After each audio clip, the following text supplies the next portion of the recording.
Hey guys, we're here at Washington School, and I just came to document some of our trees. We have a little redwood grove here, Sequoia sempervirens in the Cupressaceae family, and I just noticed so many birds.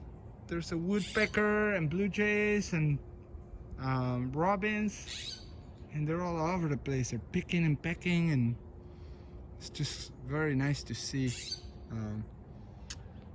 This is the contractor here was telling me how this is such a beautiful place to work, and I was like, yeah, I know, but sometimes we forget of the beautiful things we have right in front of us, right? Because we're bombarded with all the external stress factors, and just giving thanks, for what we have.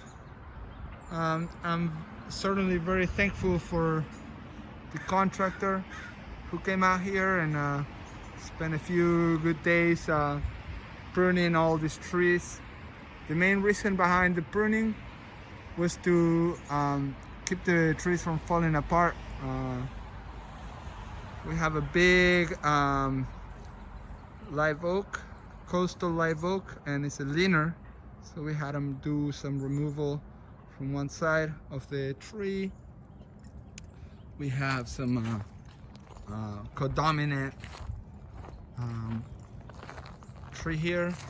It's another coastal live oak, and we had them reduce all sides of this one trunk on the right,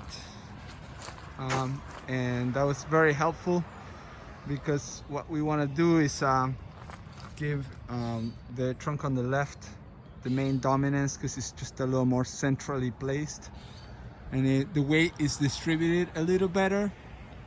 But they did really good work here. And then we have this Quercia lobata, which is a valley oak, and it has some codominance up there, and I had the guys prune the branch coming off to the right, remove weight from there, and remove weight from this poorly attached branch here, and they did so amazing. The arborists are great, and I really appreciate it. So going back to being grateful and thankful and appreciating the small things that we are privileged to have, like all these birds, flying around the property. We have these big leaf maples here, which are pretty much almost done dropping their leaves. They're pretty quick at dropping their leaves. And he did a lot of reduction to this, which is very nice too. A lot of these trees were not tended to very well for a long time, and they grew this funky structure, which makes it so the trees behave a little unruly, and there's many trunks coming out of a single spot, right? And we always want to avoid that. Ideally, this would have been done like 15 years ago, 20 years ago, while the trunks were smaller. But nonetheless, it's a good thing to have done for the trees. And my main concern was not aesthetic, but longevity. So having the trees stay here for as long as we possibly can. When I started at this job, there was a lot of dead and dying trees with poor structures and kind of, risky trees, and I was somewhat forced to remove them, even though that's not my goal in life. My goal is not to remove trees. My goal is to plant more trees. So anyway, that's why I focus mainly on structure, because if a tree breaks in half, it's not only putting in danger a bunch of children at the school sites, but it's we have to remove it afterwards. So the idea to reduce weight from the ends and keeping it from falling apart is the right thing to do, just to keep the trees here. So that was the goal of this pruning, and I'm super happy with the job they did, and we'll have them out to a different site next round and help us out on a whole different set of trees. But anyway, I'm just want to remind you guys to be thankful for the small things, and even these ugly calorie pears, I'm thankful for them. They're still alive. They're tolerating.